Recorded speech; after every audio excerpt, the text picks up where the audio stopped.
Hello दोस्तों, नमस्कार। आइए, आज काफ़ी दिनों से जिस चीज़ का इंतज़ार था वो आखिर मिल गई हैं, और वो हैं आर एस मेंस 2021 की मेरी खुद की कॉपी। इसमें अपन देखेंगे कि किस प्रकार आर पी एस सी ने कॉपियाँ चेक की हैं और जो मार्किंग की हैं वो किस प्रकार की हैं। ये मेरे पेपर थर्ड की कॉपी हैं, जिसमें मुझे 78.5 मार्क्स मिले हैं।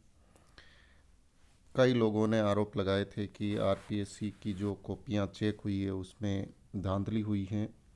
तो इसको भी अपन देखेंगे, क्या वाकई में ऐसा कोई सीन है या फिर ये केवल हवाबाजी है। ये मेरा पेपर थर्ड है, जिसमें मुझे मार्क्स मिले थे 78.5, और इसके अंदर मुख्य रूप से पॉलिटिकल साइंस, पब्लिक एडमिनिस्ट्रेशन और थर्ड यूनिट, जिसके अंदर लॉ, बिहेवियर और ये स्पोर्ट्स वाली सारी चीज़ें थी। तो ये सबसे पहले पॉलिटी से शुरू हुआ है पेपर, और इसका जो पहला प्रश्न है वो पहला प्रश्न आया था, भारत के संविधान की उद्देशिका में उल्लिखित बंधुता को स्पष्ट कीजिए। इस पेपर में मुझे मिला है 1.5 यानी 1.5 नंबर। मैंने लिखा था 13 दिसंबर 1946 को पारित उद्देश्य प्रस्ताव, जो आगे चलकर भारतीय संविधान की प्रस्तावना बना, जिसमें भारत के लोगों में सहयोग व समन्वय की स्थापना के लिए बंधुता की भावना के विकास का उद्देश्य रखा। इसे फ्रांस की क्रांति व संविधान से प्रेरित होकर प्रस्तावना में रखा गया है। ये सामाजिक समरसता को बढ़ावा देती है। तो ये मेरा आंसर था पहले क्वेश्चन का। मुझे 1.5 मार्क्स मिले। इसमें जो सेकंड क्वेश्चन था वो था, भारत के संविधान के अनुच्छेद 103 में निर्वाचन आयोग की भूमिका क्या है। तो भारतीय संविधान का अनुच्छेद, ये मैंने गलत आंसर लिखा था तो इसमें मुझे 0 मिला। तो जो अभ्यर्थी इस बार आर एस मेंस लिख रहे हैं, मैंने गलती क्या की आप देखेंगे। मुझे ये तो पता था कि आर्टिकल 103 यानी अयोग्यता, जो लोकसभा सांसदों की अयोग्यता है उससे संबंधित हैं, पर वो निहिरता में जो निर्वाचन आयोग है वो परामर्श देता है राष्ट्रपति को। और मैंने यहाँ पे एक गलती की, यहाँ पे लोकसभा अध्यक्ष लिखा, जिस वजह से मेरा ये पूरा आंसर गलत हो गया। तो आपको इस चीज़ का पूरा ध्यान रखना है कि आपका एक वर्ड पूरे आंसर के डायरेक्शन को चेंज कर सकता है, और वो सारा का सारा आंसर ही गलत हो सकता है। तो जब भी अपन मेंस में लिखें तो स्पेसिफाई शब्दों का इस्तेमाल आप ज़रूर करें।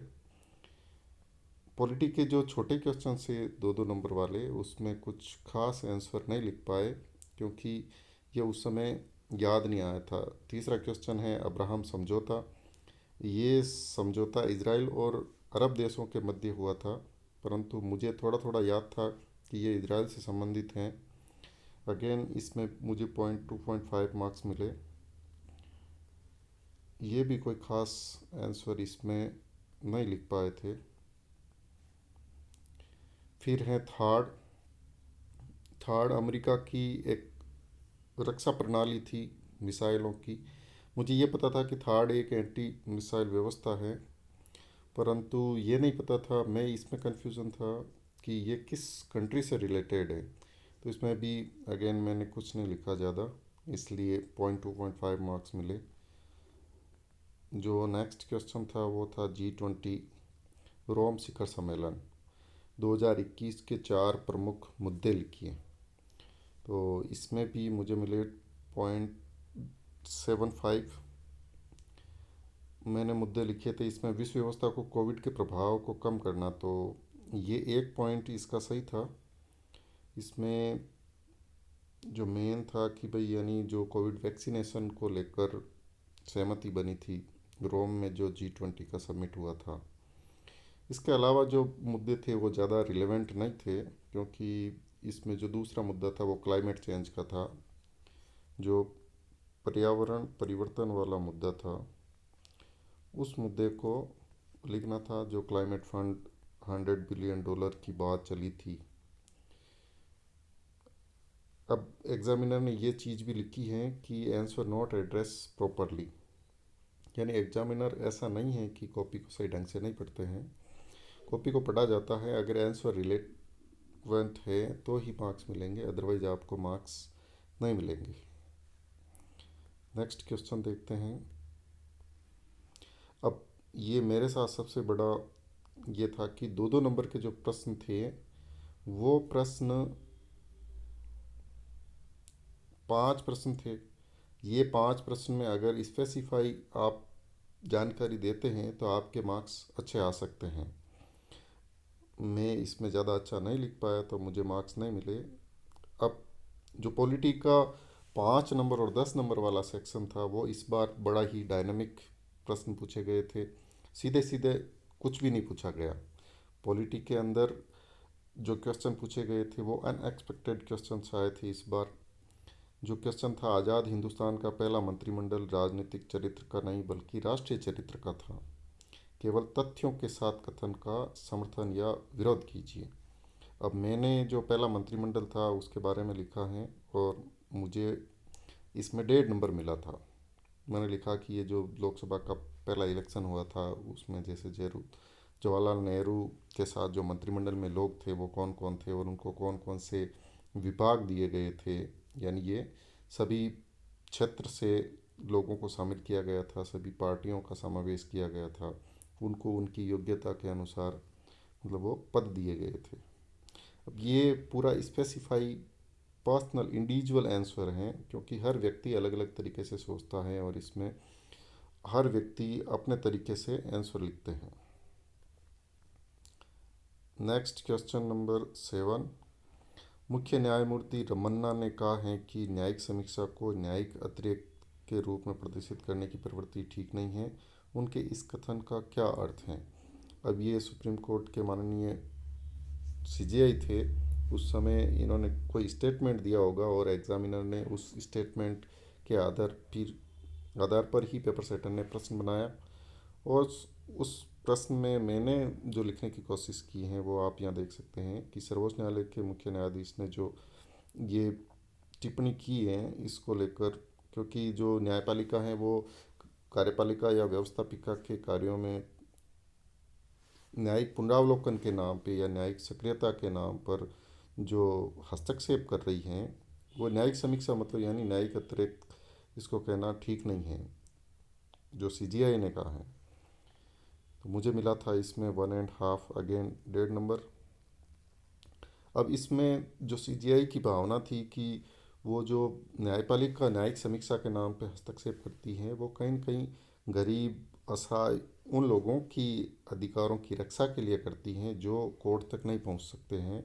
इसमें मैंने ये जो आगरा प्रोटेक्शन होम और जहांआरा खातून या विशाखा बनाम राजस्थान इन केसों का हवाला भी दिया था, क्योंकि ये इन केस के माध्यम से एक एग्जाम्पल सेट किया और इनके आधार पे आगे चल के कानून भी बने।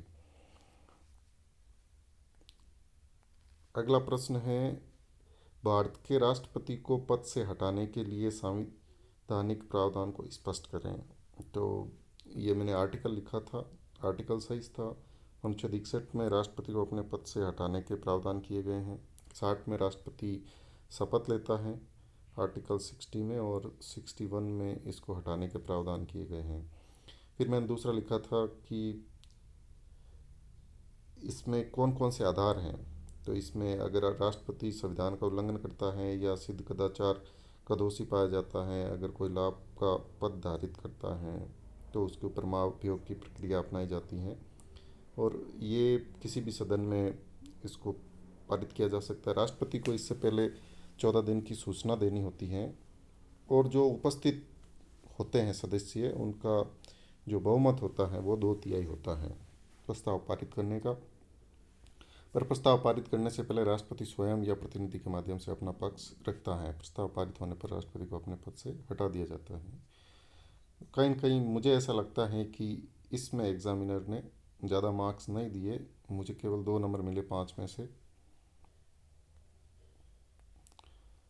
अगला प्रश्न है, एक सूर्य एक विश्व एक ग्रिड की अवधारणा को स्पष्ट करें। तो ये भारत और फ्रांस ने मिलके जो one sun one world one grid solar energy के लिए बनाया था, इसमें मैंने पूरी डिटेल लिखी हैं। ये पेरिस क्लाइमेट जो एग्रीमेंट था उसके बाद भारत फ्रांस ने अपना एक नया इनोवेशन जारी किया था। ये मुख्य रूप से सोलर एनर्जी के लिए था और इसका कार्यालय गुड़गांव में स्थापित किया गया है। इसमें 2021 में एक सूर्य एक विश्व एक ग्रिड के उद्देश्य को लेकर गठबंधन किया है। इसमें 100 से ज़्यादा देश शामिल हैं। देशों के मध्य तकनीक उपकरणों के वितरण के लिए सहयोग समन्वय स्थापित करने की प्रतिबद्धता जताई। इसका उद्देश्य वैश्विक जलवायु परिवर्तन को रोकने के लिए सौर ऊर्जा को बढ़ावा देना और इसके लिए सहयोग समन्वय संचार स्थापित करने का निर्णय लिया है। अगेन इसमें भी मुझे 1.5 मार्क्स मिला है, यानी 1.5 नंबर दिया 5 में से।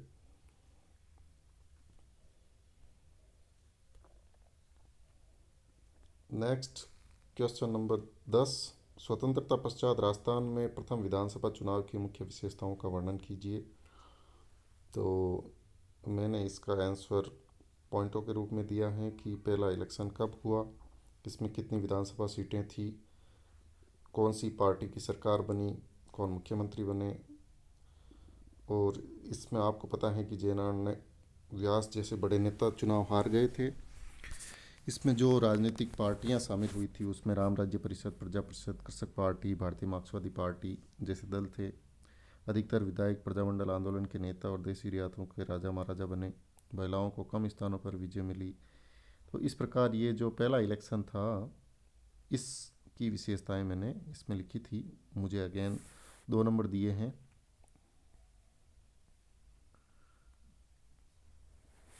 फिर ये बड़ा क्वेश्चन आ गया, इसमें भारत में न्यायिक पुनरावलोकन की विशेषता एवं उद्विकास का वर्णन कीजिए। तो ये जो जब भी अपन न्यायिक पुनरावलोकन की बात करते हैं तो ये एक फेमस केस है मारबरी बनाम मेडिसन का, इसका जिक्र किया था मैंने। आप हमेशा ध्यान रखें कि आप जो कीवर्ड्स होते हैं बड़े क्वेश्चंस में, एग्जामिनर हमेशा उन कीवर्ड्स को ध्यान में रख के आंसर को चेक करता है और वह हमेशा उसी चीज़ पर राइट का टिक मार्क करता है और उसके अकॉर्डिंग मार्किंग होती है। हर पोर्शन का अलग अलग मार्क्स डिवाइडेड रहता है। आप यहाँ पे देख सकते हैं कि इसने जो जो नोटिस की हैं चीज़ें उसके अनुसार 0.5 0.5 ऐसे करके मार्किंग की हैं।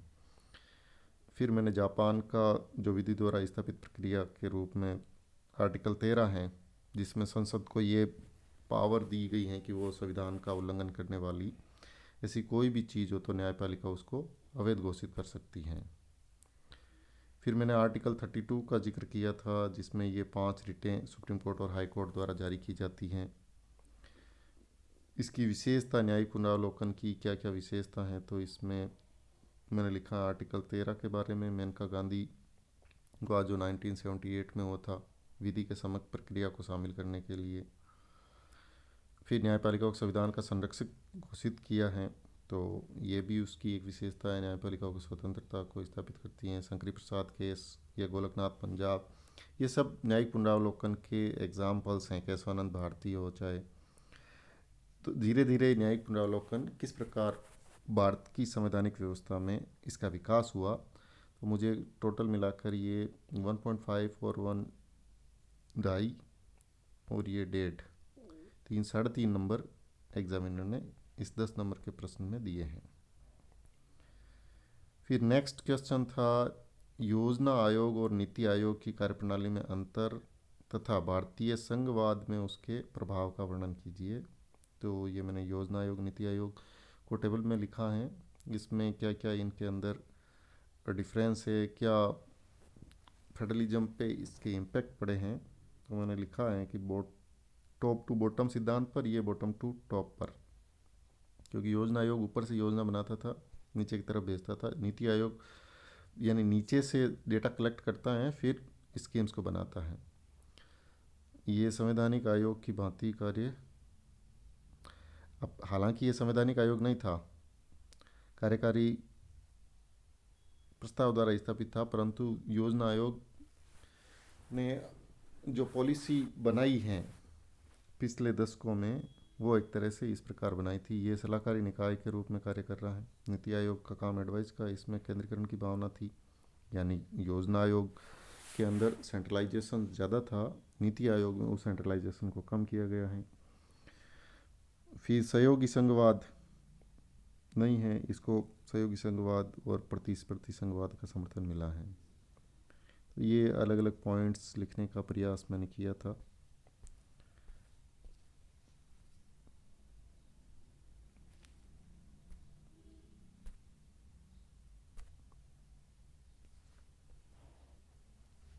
ये 10-10 पॉइंट मैंने लिखने की कोशिश की।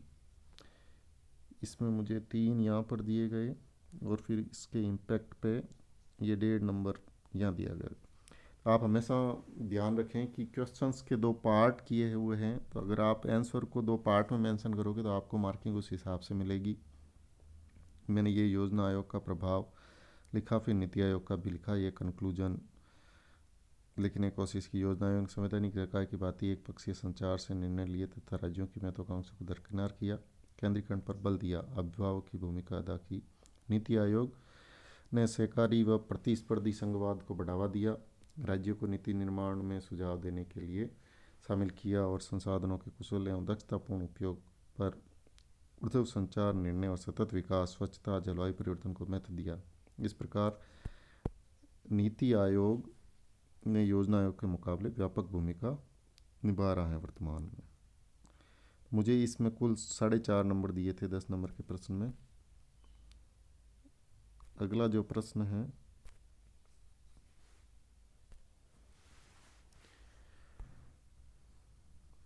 वो है हिंद प्रशांत क्षेत्र में क्वाड की रणनीतिक भूमिका। मैंने क्वाड की संकल्पना के बारे में लिखा। सबसे पहले 2007 में जैसे जापान के पीएम और भारत, अमेरिका और ऑस्ट्रेलिया के साथ मिलकर हिंद प्रशांत क्षेत्र में चीन के बढ़ते प्रभाव को रोकने के लिए एक संगठन की संकल्पना रखी। 2020 में इसे पुनः जीवित किया गया और उपयुक्त चारों देशों ने मिलकर 2021 में एक वर्चुअल समिट आयोजित किया। इसके उद्देश्य, क्वाड का प्रमुख उद्देश्य हिंद प्रशांत क्षेत्र में चीन की बढ़ती रणनीतिक हस्तक्षेप की नीति को रोकने के लिए आपसी सैन्य और रणनीतिक सहयोग व समन्वय स्थापित करना। तो यहाँ पे मुझे कुल मिला के 2 नंबर मिले।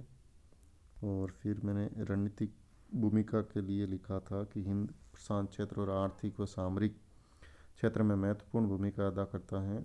विश्व शक्ति के रूप में अमेरिका को चीन द्वारा प्रत्यक्ष चुनौती प्रदान की जा रही है। किस प्रकार जिस भारत को घेरने के लिए चीन मोतियों की माला नीति अपना रहा है और दक्षिण चीन सागर में स्प्रेटली पारासेल चीन का बढ़ता हस्तक्षेप सामरिक खतरा है। तो इन सब से निपटने के लिए क्वाड की स्थापना की और ये मालाबार जो युद्धाभ्यास हैं चारों देश मिलकर कर रहे हैं। सैन्य सूचना व तकनीक आपसी सहयोग पर सहमत हुए हैं। वैश्विक आतंकवाद से निपटने के लिए आपसी सहयोग और आसियान देशों को चीन के प्रभाव से मुक्त रखने के लिए उन्हें सामरिक सहयोग व सहमति। तो यानी ये क्वाड के बारे में पूरी डिटेल मैंने लिखने की कोशिश की थी और इसने यहाँ पे मुझे अगेन डेट 3 और 1 4 और 4.5 नंबर यहाँ पे दिए हैं। तो यहाँ पे मुझे 4.5 यहाँ नीचे मिले और 2 नंबर ऊपर मिले, तो 6.5 नंबर इसमें मिले थे क्वाड वाले क्वेश्चन में। अगर आप कुछ अच्छे फैक्ट्स लिखते हैं तो आपको मार्क्स मिलते हैं, ऐसा नहीं है कि एग्जामिनर बिल्कुल ही इग्नोर करता है आपके प्रश्न को। फिर मैंने लिखा था राजस्थान में ग्राम सभा की प्रभावी कार्यप्रणाली के लिए सुझाव। तो ये अगेन इंडिविजुअल क्वेश्चन था, पर आपको कॉन्स्टिट्यूशन के इर्द गिर्द रहकर ही अपना प्रश्न का जवाब देना पड़ता है। तो मैंने इसके बारे में 73 संविधान संशोधन कब लागू हुआ, इसमें कौन कौन से एक्ट हैं पंचायत राज के, ये सब, ग्राम सभा किस प्रकार निर्वाचित होती हैं, उसके सदस्य कैसे निर्वाचित होते हैं, उसके बारे में तो ये फैक्चुअल डिटेल दी थी। यहाँ पे मुझे 1 नंबर मिला। फिर मैंने सुझाव दिए और सुझाव में मुझे मिले 3.5 नंबर। मैंने दिया वयस्क मतदाता अर्थात ग्राम सभा के सदस्यों की ग्राम सभा में उपस्थिति सुनिश्चित की जाए, यानी उनकी उपस्थिति को बढ़ाया जाए। फिर जो ग्राम सभा की जो अनिवार्य बैठकें होती हैं 8, उसको बढ़ाकर 16 किया जाए। विशेष बैठकों का प्रावधान किया जाए। कार्यकारिणी से सदस्यों को अवगत कराने और सोशल मीडिया के माध्यम से जागरूकता अभियान। ग्राम सभा की बैठकों को ऑनलाइन माध्यम से लाइव प्रसारण की व्यवस्था करना, जिससे पारदर्शिता, सहभागिता, जवाबदेहिता बढ़े।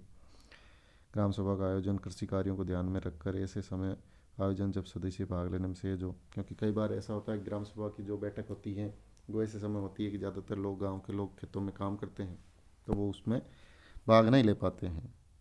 तो ये मेरे अपने सुझाव मैंने दिए थे, मुझे इसमें 4.5 नंबर दिए एग्जामिनर ने। अब आता है पबेट का पोर्शन। वैसे दोस्तों ये मेरा खुद का सब्जेक्ट है। मैं राजनीति विज्ञान और लोक प्रशासन दोनों में मैंने एमए किया है और मेरे पास दोनों में नेट जीआरएफ है, तो मैंने ये सब्जेक्ट अच्छे से पढ़ रखा है, इसलिए मुझे काफ़ी ठीक ठाक मार्क्स मिले थे इन दोनों सब्जेक्ट्स में। हेनरी फ्योल द्वारा प्रतिपादित 14 सिद्धांतों के प्रमुख आदेश की एकता का तात्पर्य एक अधीनस्थ को एक उच्च अधिकारी से आदेश प्राप्त होगा। इसने प्रश्न पूछा था आदेश की एकता व निर्देशों की एकता में क्या अंतर है, तो मैंने दोनों को परिभाषित करने की कोशिश की है। फिर मैंने बताया है कि निर्देशों की एकता में टेलर, जो WF टेलर था, उसने कार्यात्मक फॉर्मेनशिप के विपरीत कार्यों के पर्यवेक्षण के लिए एक ही व्यक्ति के निर्देश प्राप्त करने का प्रावधान किया। तो आदेश की एकता से निर्देश की एकता पर्यवेक्षण से संबंधित है। ये शायद लिखने में यहाँ गलती हुई है, एकता की जगह एक सत्ता लिख दिया, इसमें मुझे 1 नंबर मिला। अगला जो प्रश्न है वो है प्रशासन की प्रकृति के संबंध में प्रबंधकीय दृष्टिकोण को स्पष्ट कीजिए, तो मुझे इसमें 0.75 मिला। प्रबंध के दृष्टिकोण जो संकुचित दृष्टिकोण है उसको कहा जाता है पोस्ट कोप, जो लूथर गुलिक की अवधारणा थी। वैसे मैंने पूरा लिखने की कोशिश की है। इसमें प्रबंध के दृष्टिकोण वो होता है जिसमें केवल प्रबंधक को प्रशासन का हिस्सा माना जाता है, यानी जो उसके निचले कर्मचारी होते हैं उसको प्रशासन का हिस्सा नहीं माना जाता है। शायद एग्जामिनर को पसंद नहीं आया ये आंसर। फिर मैंने लिखा लेखानुदान क्या है। बजट पर चर्चा के दौरान बजट पारित न होने तक सरकार के जो नियमित खर्चे होते हैं उनको चलाने के लिए सरकार जो अग्रिम धन लेती हैं उसके लिए लेखानुदान मांग की जाती है, और ये भारतीय संविधान के अनुच्छेद 116 में वर्णित किया गया है। ये 2 महीने के खर्च के लिए बजट पारित होने से पूर्व में जारी किया जाता है। इसमें मुझे 1.5 नंबर मिला। क्वेश्चन नंबर 4, कॉरपोरेट सामाजिक उत्तरदायित्व को परिभाषित कीजिए। तो मैंने इसका आंसर लिखा, कंपनियों द्वारा अपने व्यवसाय को स्थापित करने व चलाने के लिए प्राकृतिक व मानवीय संसाधनों का उपयोग किया जाता है। इसके लिए पर्यावरण व मानवीय संसाधनों को पहुंचाई गई क्षति के बदले उनका उत्तरदायित्व समाज के प्रति कुछ कार्य करने का होता है। इसके लिए कॉरपोरेट सामाजिक कल्याण व कर्मचारियों के हितों के लिए अपना कुछ अंश खर्च करता है। इसके लिए कंपनी अधिनियम 1956 या 2013 में प्रावधान किए गए हैं। अब ये कॉरपोरेट सोशल रिस्पॉन्सिबिलिटी मैंने पूरा सही लिखने की कोशिश की है, फिर भी एग्जामिनर को ये शायद जवाब पसंद नहीं आया और उन्होंने मुझे आधा नंबर दिया है। 5वां प्रश्न था औपचारिक प्रत्यायोजन क्या होता है, तो मैंने इसका आंसर लिखा था औपचारिक प्रत्यायोजन सरकारी विभागों में उच्चस्थ और अधिकारियों द्वारा अधीनस्थ में किया जाता है। इसमें लिखित रूप में स्पष्टता के साथ प्रत्यायोजित व्यक्ति को कुछ शक्तियाँ व सत्ता के साथ जवाबदेहिता के साथ प्रत्यायोजन किया जाता है। इसमें लक्ष्य प्राप्ति में असफल होने पर कानूनी कार्रवाई का सामना करना पड़ता है। इसके अधिकार व उत्तरदायित्व स्पष्ट होते हैं। यहाँ मुझे एग्जामिनर ने पूरे 2 नंबर दिए।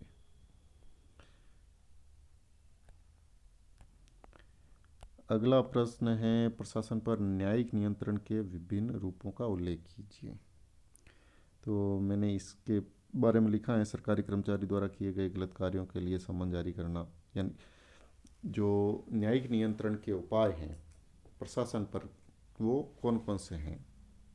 तो पहला तो सम्मन है, दूसरा अधिकार परीक्षा के माध्यम से पद धारण करने का औचित्य पूछना, फिर परमादेश यानी न्यायपालिका आदेश प्रदान करती हैं किसी प्रशासनिक व्यक्ति को कार्य कराने के लिए, किसी कार्य को रोकने के लिए प्रतिषेध रिट जारी करना या आचार संहिता के उल्लंघन पर दंड जारी करना। तो इसमें मुझे 2 नंबर मिले 5 में से।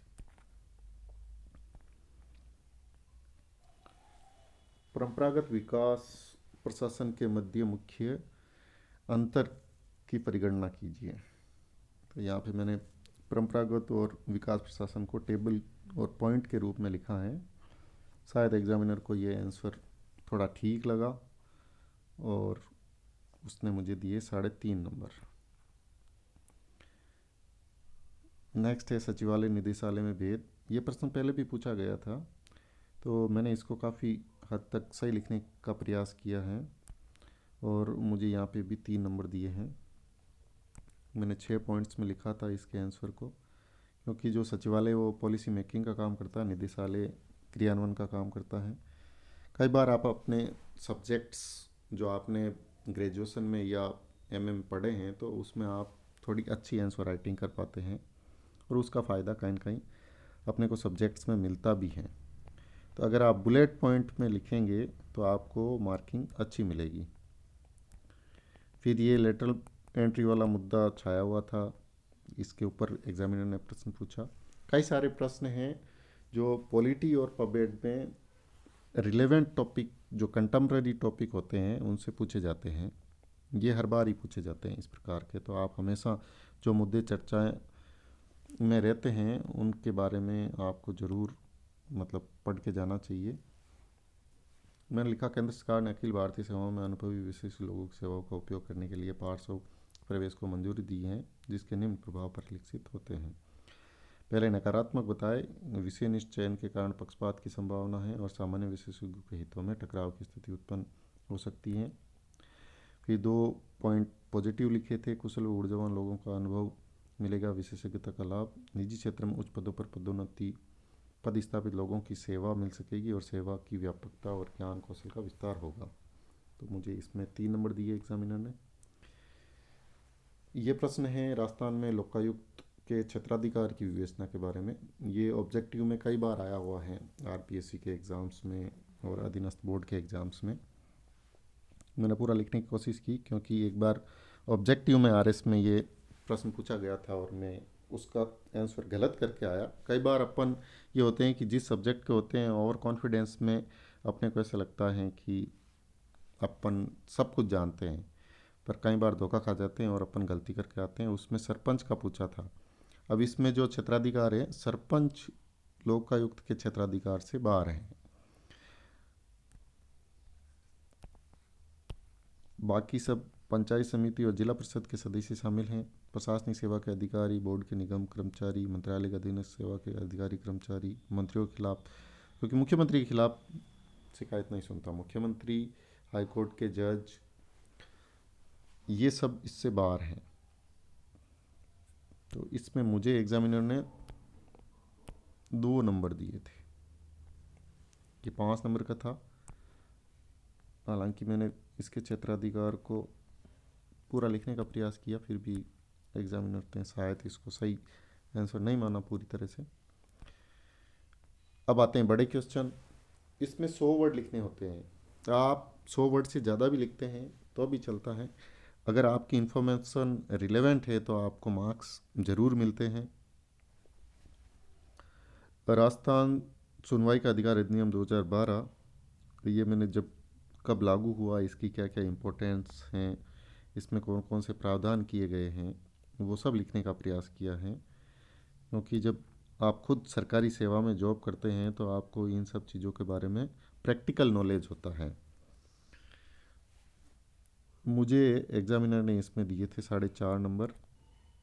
पता नहीं एग्ज़ामिनर को और कौन सी फैक्ट्स और जानकारी चाहिए थी जो इसमें नहीं लिख पाए। मैंने अपनी ओर से पूरा प्रयास किया इसमें सारी चीज़ें ऐड करने का। अब आपके सिलेबस में कुछ पॉइंट्स, कुछ टॉपिक ऐसे होते हैं जिन पे अपने को पहले से ही ये लग जाता है कि इस पे प्रश्न पूछा जा सकता है, क्योंकि वो एक सिलेबस की पूरी लाइन है। तो ये हमेशा घुमा फिरा के कोई न कोई एक्ट के बारे में बड़ा प्रश्न हमेशा आरपीएससी पूछती है। तो आपको इस चीज़ का ध्यान रखना चाहिए। ये प्रश्न पूछा, सुशासन तथा लोक सेवा में नैतिकता के लक्ष्य गांधी जी द्वारा बताई गई 7 सामाजिक बुराइयों की अवधारणा को जानकर प्राप्त किए जा सकते हैं। तो ये जो 7 पाप हैं उसके बारे में पूछा था, उनको आधार बनाकर ही आपको आंसर करना चाहिए था। मैंने भी प्रयास किया जो 7 पाप थे उसके आधार पे इस प्रश्न का आंसर करने का। मुझे 5 नंबर दिए एग्जामिनर ने इसमें।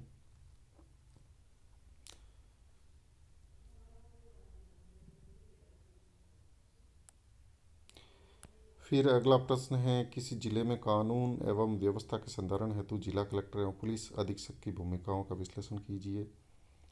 इसमें मैंने जिला कलेक्टर की जो भूमिका होती है एक प्रशासक के रूप में, उसके बारे में ये सारे पॉइंट लिखने की कोशिश की। अगर आप बुलेट पॉइंट में आंसर लिखते हैं तो आपको थोड़ा सा बेनिफिट मिलता है, क्योंकि एग्जामिनर को सीधे सीधे पॉइंट्स पढ़ने को मिलते हैं और वो उनको काउंट करता है। तो मैंने दोनों को लिखने की कोशिश की थी, जिला कलेक्टर और पुलिस अधीक्षक को। एग्जामिनर ने मुझे इसमें 6.5 नंबर दिए। अब ये आती थर्ड यूनिट। मेरे जो कुल मार्क्स आए हैं 78.5, इसमें से मुझे जो थर्ड यूनिट हैं ये हैं 60 नंबर की, और इसमें सबसे कम नंबर मिले हैं। तो जो लोग अच्छी मार्किंग करना चाहते हैं उनको थर्ड यूनिट में अपनी जो मार्क्स हैं वो बढ़ाने की आवश्यकता है, क्योंकि मुझे ऑलमोस्ट 63 मार्क्स इसमें मिले थे।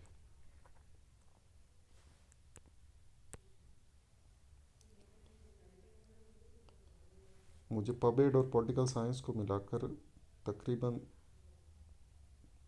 65 मार्क्स।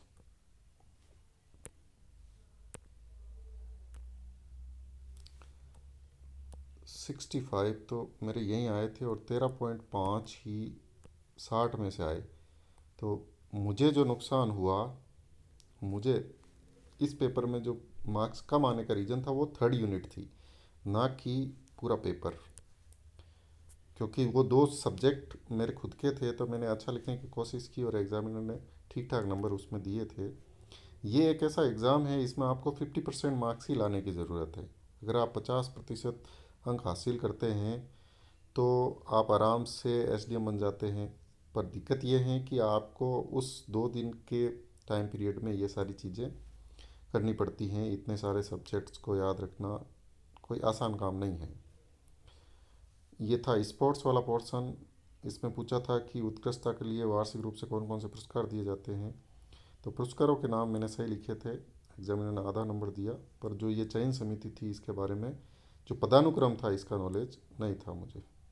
तो ये योगराज उपनिषद के अनुसार योग के प्रकार, तो ये मैंने प्रकार लिखे, एग्जामिनर ने आधा नंबर दिया। मैं इसको एलोब्रेट नहीं कर पाया। कई बार ऐसा होता है कि अपन ऐसे सोचते हैं दोबारा जब अपन कॉपी को देखेंगे तब लिखेंगे, पर एक्चुअल में होता ये है कि अपन लास्ट में कॉपी को देख ही नहीं पाते हैं। ये मगध सिंह राजवी का ये प्रश्न पूछा था, और ये राजस्थान बोर्ड की आरबीएससी की बुक में से पूछा था, जो स्पोर्ट्स की किताब चलती है। पर ये मुझे उस समय याद नहीं आया तो मैंने इसको छोड़ दिया। अगेन, खेल परिषद द्वारा संचालित किन्हीं 4 खेल अकादमियों के नाम पूछे थे। मैंने ये नाम लिखे पर एग्जामिनर ने 0 नंबर दिया था इसमें भी। मेजर ध्यानचंद खेल रत्न पुरस्कार के बारे में पूछा था, ये सारे लिख दिए थे। फिर भी एग्जामिनर ने पता नहीं किस हिसाब से 1.5 नंबर दिया। जो जानकारी पूछी थी वो सारी मैंने लिखने का पूरा प्रयास किया था।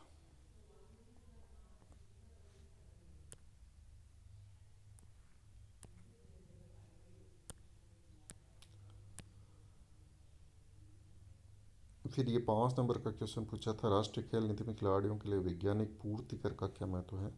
इसके बारे में मुझे ज़्यादा नॉलेज नहीं था। मैंने एक जनरल आंसर देने की कोशिश की, एग्जामिनर ने आधा नंबर दिया। इस यूनिट में मैं मात खा गया, इसमें मुझे मार्क्स नहीं मिले, क्योंकि ये 5-5 नंबर, 10 नंबर में से मुझे एक ही नंबर मिला। खेलों में पुनर्स्थापन क्या है और टेंस की जो चिकित्सा की परिभाषा है वो भी नहीं आती थी। ये यूनिट, क्योंकि यहाँ आपके अगर मार्क्स आएंगे या तो पूरे आएंगे या फिर जीरो आएगा, तो ये सबसे ज़्यादा नुकसानदायक है। ये सेकंड पोर्शन जो साइकोलॉजी वाला था, बिहेवियर, इसमें समझात्मक बुद्धि 1 नंबर दिया। मैंने एग्जैक्ट परिभाषा लिखने की कोशिश की, पर कई बार ऐसे होता है कि एग्जामिनर आपको पूरे मार्क्स नहीं देता है। वहीं सेकंड क्वेश्चन में आप देखो, वही सेम चीज़ एग्जैक्ट लिखने का प्रयास किया है, यहाँ 2 नंबर दिए हैं, ऊपर 1 ही नंबर दिया है। परिभाषा में हमेशा कहीं न कहीं मार्किंग कम होती है। या तो आप किसी राइटर की एग्जैक्ट परिभाषा लिखते हैं तो आपको मार्क्स मिल सकते हैं। मैंने भी लिखने का प्रयास पूरा किया था पर मार्क्स नहीं दिए, क्या कर सकते हैं। स्मृति की 3 अवस्था, ये मैंने सही लिखने का प्रयास किया, फिर भी एग्जामिनर ने आधा नंबर दिया है। तनाव के स्रोत, ये क्वेश्चन मैंने नहीं किया। बुद्धि को परिभाषित कीजिए। अब बुद्धि को परिभाषित करने के लिए मैंने एक जनरल परिभाषा लिखी थी, एग्जामिनर ने इसमें भी आधा नंबर दिया। थर्ड यूनिट में कहीं न कहीं कम मार्क्स दिए गए हैं। व्यक्ति के प्रमुख प्रक्षेपीय मापों का वर्णन कीजिए, तो ये मैंने टेक्निक लिखी थी, 1 नंबर दिया एग्जामिनर ने। 5 नंबर का क्वेश्चन था ये। इसमें शायद मैंने डिटेल में नहीं लिखा, हो सकता है उस वजह से नहीं दिया हो। इन टेक्निक्स के बारे में एग्जामिनर चाह रहा था कि वर्णन करे। ये अंक आपके अत्यंत ही महत्वपूर्ण होते हैं। जो थर्ड यूनिट है, थर्ड यूनिट आपके बहुत सारी काम में आती है। तनाव प्रबंधन की युक्तियों को समझाइए, इसमें मैंने पूरा लिखने की कोशिश की थी, क्योंकि ये टेस्ट पेपर में भी इस प्रकार के प्रश्न पूछे गए थे, फिर भी एग्जामिनर ने 2 ही नंबर दिए हैं। थर्ड यूनिट में कहीं न कहीं एग्जामिनर ने टाइट मार्किंग की है। जहाँ तक इस मेरी खुद की कॉपी का सवाल है, पूर्ण और अपूर्ण अधिकार के बारे में मुझे उस समय याद नहीं आ रहा था, तो मुझे 0 मिला। सूचना अधिकार अधिनियम 2005 के अंतर्गत प्रयुक्त अभिव्यक्ति सूचना का अधिकार को परिभाषित कीजिए। तो मैंने लिखा था कि सूचना का अधिकार अधिनियम 2005 में भारत के प्रत्येक नागरिक को अधिकार में उल्लिखित सूचना को प्राप्त करने के अधिकार से हैं। इसमें एग्जामिनर ने अगेन 0.2.5 मार्क्स दिया है। या महिला उत्पीड़न, जो लैंगिक उत्पीड़न की परिभाषा थी, इसमें भी मुझे 0.2.5 मार्क्स मिला। नातेदार का तात्पर्य, अब ये एक्ट के अंदर जो परिभाषा दी है उसके अनुसार लिखा, फिर भी 0 दिया। एग्जैक्ट परिभाषा, ये नजूल भूमि वाला मैंने बिल्कुल सही लिखने का प्रयास किया था, नजूल भूमि की परिभाषा के बारे में, क्योंकि नजूल भूमि आबादी भूमि को कहते हैं। फिर भी एग्जामिनर ने आधा नंबर दिया। कई बार ऐसे लगता है कि आरपीएससी में कुछ, या तो ऐसा हो सकता है कि एक एग्जामिनर एक पोर्शन को चेक करता है, दूसरे पोर्शन को एक दूसरा व्यक्ति चेक करता है, उसकी वजह से मार्किंग में इतना डिफरेंस आता है। ये अधिकार अभिलेख, इसके बारे में मुझे नॉलेज नहीं था, 0 मार्क्स दिया गया अगेन। ये लैंगिक हमला, उसकी परिभाषा को लेकर 5 नंबर का प्रश्न था, इसमें भी 1 नंबर एग्जामिनर द्वारा दिया गया। तो दोस्तों, ये है मेरा पेपर थर्ड। इसमें जो अभी अपन ने ये पूरी कॉपी देखी है, एक चीज़ है कि कुछ कीवर्ड हैं जिसको लेकर एग्जामिनर चेक करता है, और उन कीवर्ड्स के आधार पे ही कॉपी की मार्किंग की जाती है। तो आप जब भी लिखें, हो सकता है कि अपन कुछ सक्सेसफुल लोगों की कॉपियाँ देखते हैं और उससे कुछ अच्छी चीज़ें सीखते हैं, पर आप कुछ असफल लोगों की कॉपियाँ देखकर जो उन्होंने गलतियाँ की है, जैसे जो गलतियाँ मैंने की हैं, उनसे भी आप सीख कर अपने मार्क्स बढ़ा सकते हैं कि आप जब एग्ज़ाम में पेपर लिख रहे होंगे तो उन गलतियों को नहीं दोहराएं। इसमें एक तो यही है कि आप अनावश्यक रूप से ना लिखें। अगर रिलेवेंट टॉपिक पे आपको कोई जानकारी नहीं है तो नहीं लिखें, इससे नेगेटिव इम्पैक्ट पड़ता है। एग्ज़ामिनर के माइंड में ये आता है कि ये बिना फालतू में मुझे पागल बनाने का प्रयास कर रहा है। आपको अगर कोई कॉन्क्रीट नॉलेज है तो उसको ज़रूर लिखें। जहाँ तक शब्द सीमा की बात है, मेरे ख्याल से शब्द सीमा मायने नहीं रखती। अगर आप सही आंसर लिखते हैं तो आपको एग्ज़ामिनर ज़रूर मार्क्स देगा। जो लोग ऐसा कह रहे थे कि कॉपियाँ चेक करने में धांधली हुई है। तो आरटीआई के तहत जितनी भी कॉपियाँ आ रही हैं तो उससे आप अंदाज़ा लगा सकते हैं कि कुछ जगह ऐसी होती हैं जहाँ पे एग्ज़ामिनर इक्वल मार्किंग नहीं कर पाते हैं, क्योंकि ये इंडिविजुअल चीज़ें होती हैं। हालांकि एग्ज़ामिनर को एक आंसर की में कीवर्ड्स मिलते हैं, पूरा आंसर नहीं, कीवर्ड्स के आधार पर कॉपी चेक होती हैं कि इस प्रश्न में ये कीवर्ड्स है या नहीं है। तो अगर आप उन कीवर्ड्स को लिख पाते हैं तो आपकी मार्किंग हमेशा अच्छी रहेगी। आज के लिए इतना ही। धन्यवाद। जुड़े रहिए मेरे साथ।